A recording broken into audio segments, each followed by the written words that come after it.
Hello, it's so great to be with you. Thank you for joining us today. I'd like for you to have some time to answer some questions. Wouldn't that be unique? I'm wondering, one of my very first important questions is it harder to sit composed and calm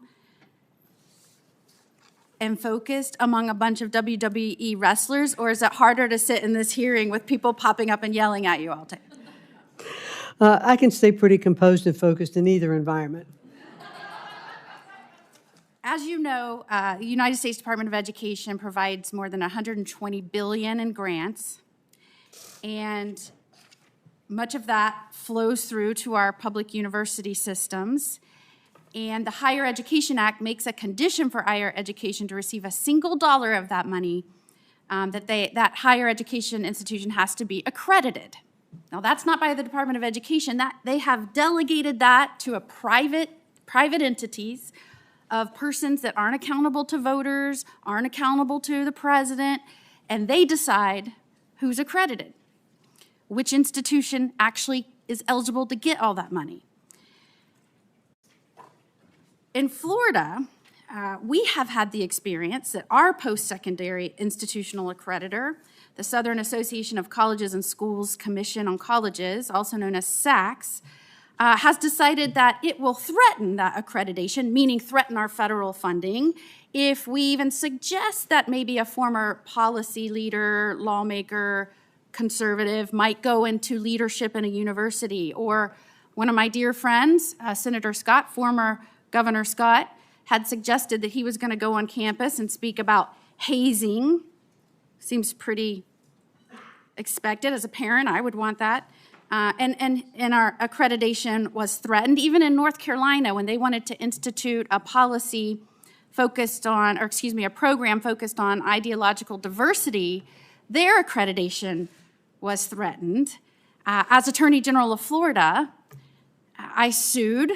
I think there's a constitutional problem with the Department of Education delegating that authority to a private organization who dictates whether someone can get federal funding and tries to insert their own preferences and policies down into the education policies of a state and force it on our educational institutions.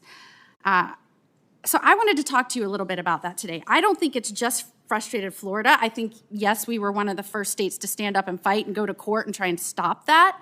But a lot of the themes that you're hearing, especially with some of the nominees, are we're trying to stop unelected bureaucrats or unelected people in these private organizations that have been either getting a lot of authority or a lot of federal money pushing policies into the states, and we don't think that's right.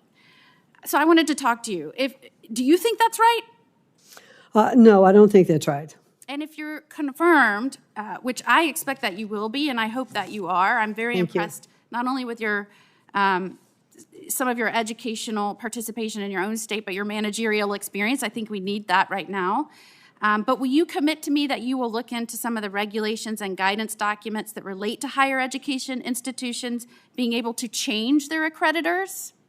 Yes, definitely, and I'd look forward to working with you on that. And there's been a lot of issues raised about these 5 to 7 accreditors that are the ones that are deciding these fates today, and I think that needs to have a broad overview and review.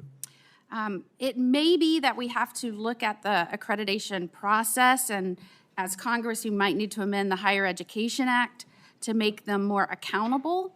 But I do believe, and we're still in litigation, I say we, I'm trying to change hats now as Senator Moody, but Florida is still in litigation about this issue because I do think it's a constitutional problem for an agency to delegate that kind of authority over to a private organization. And I think a lot of that delegation is really where you're seeing states getting frustrated, people getting frustrated, because in these agencies and in these private organizations, you're seeing an ideological agenda, a policy-driven agenda, and people that are willing to implement it, whether they have the authority or not.